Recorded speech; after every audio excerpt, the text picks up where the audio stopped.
Now it's time for Global Insight, an in-depth look at important developments in world affairs. Last week, former prosecutor Yoon Suk-yeol emerged as the winner of South Korea's bitterly contested presidential election. The 61-year-old president-elect from the Conservative People Power Party only entered politics in 2021, rising to prominence for prosecuting former President Park Geun-hye on corruption charges. Now, many experts say they expect him to take a harder line on North Korea and try to reset ties with China, which is South Korea's largest trading partner. But how can we expect Yoon's administration to approach ties with the United States? For more on this, I'm pleased to say I'm joined by Dr. Bruce Bennett, a senior defense analyst at the Rand Corporation, and Professor Kim Hyun-wook at the Korea National Diplomatic Academy.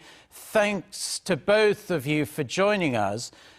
Dr. Bennett, I'd like to start with you. So generally speaking, how do you expect Seoul's ties with Washington to change under Yoon's leadership? I think we can expect a much closer relationship. There's a lot more confidence in the United States in the positions of President-elect Yoon.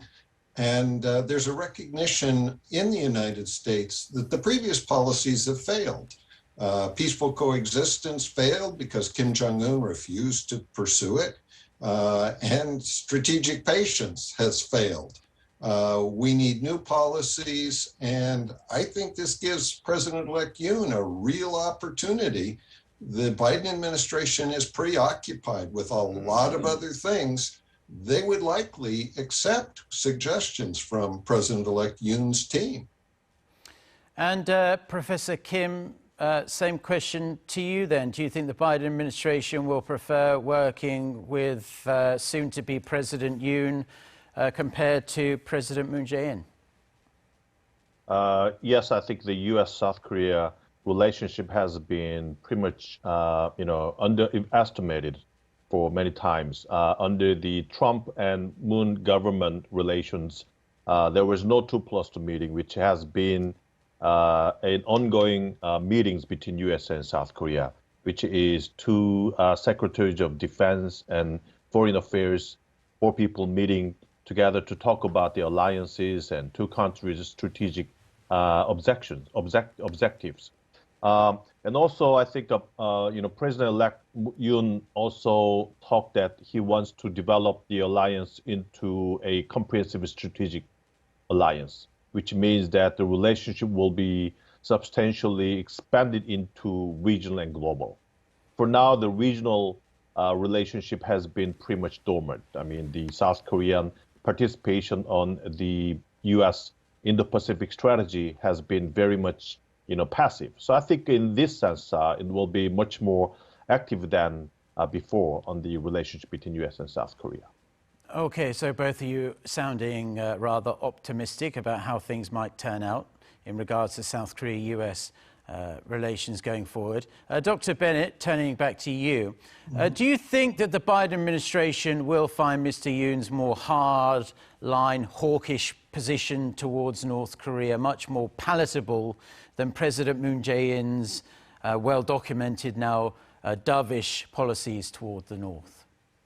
Well, I'm not sure I would call them so much hawkish. I mean, relative to President Moon, they are a stronger set of policies. But I think the Biden administration is looking for a more realistic perspective on North Korea. The Moon administration has hoped and very much wanted to have this peaceful coexistence relationship that Kim Jong-un didn't pursue, wasn't going to pursue.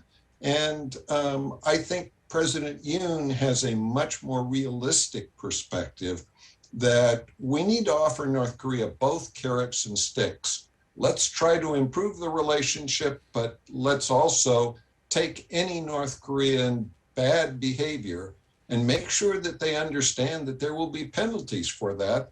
That's the only way you deter North Korea from doing things that we very much don't want it to do. Right, well, I think Yoon will be able to learn from some of the mistakes made by the Moon administration when he does take office. Professor Kim, another big relationship in the region is, of course, that between South Korea and Japan. The US, of course, would love to see much rosier relations between Seoul and Tokyo, considering they're Washington's two biggest allies in Northeast Asia. Do you think there's much hope, though, in Washington that this is something the incoming Yoon administration can do, or at least overtly show a willingness to do? I think Yoon government will try to, bolster and revert the relationship back to normal. But I'm not sure how it will go for now, because the historical issues, for example, comfort women issues and forced labor issues, they're very much twisted, and it's not easy to make them, back to normal.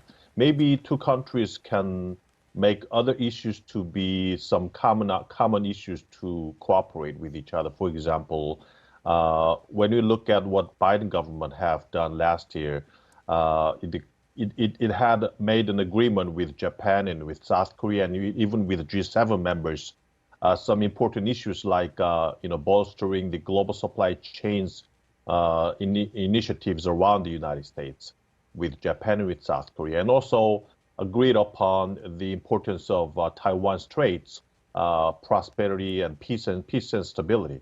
So I think those common issues, important issues, will be something that Seoul and Tokyo will try to, bolster relationship based upon. I'm not sure about historical issues. I mean, still, I think the Japanese government, even though new government came in South Korea, Japanese government will try to find something. I mean, ask the South Korean government to provide some solutions rather than trying to be more active towards South Korean government to solve the historical issues.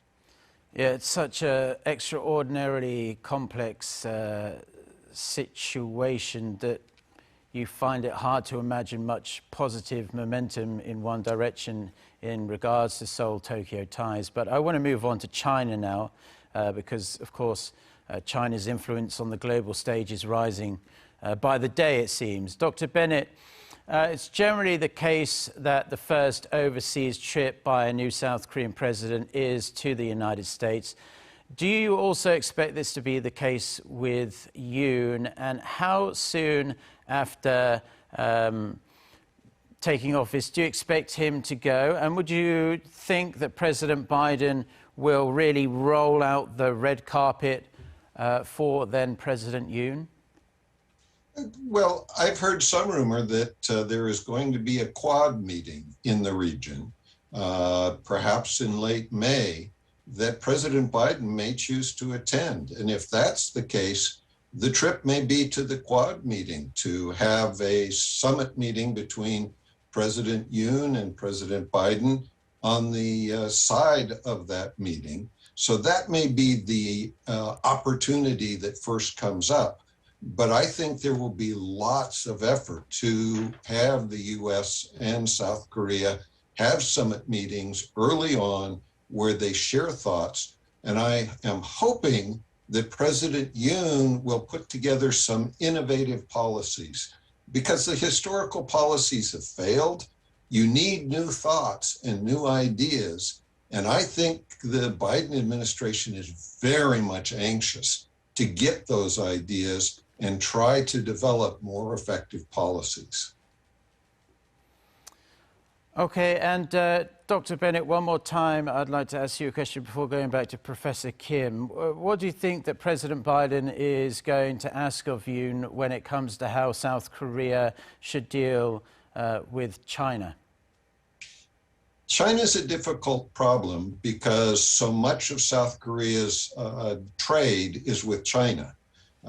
China is very strategic. They realized that becoming the major trade partner for South Korea, that gave them real leverage on South Korea, and they have repeatedly demonstrated that they are prepared to use that leverage.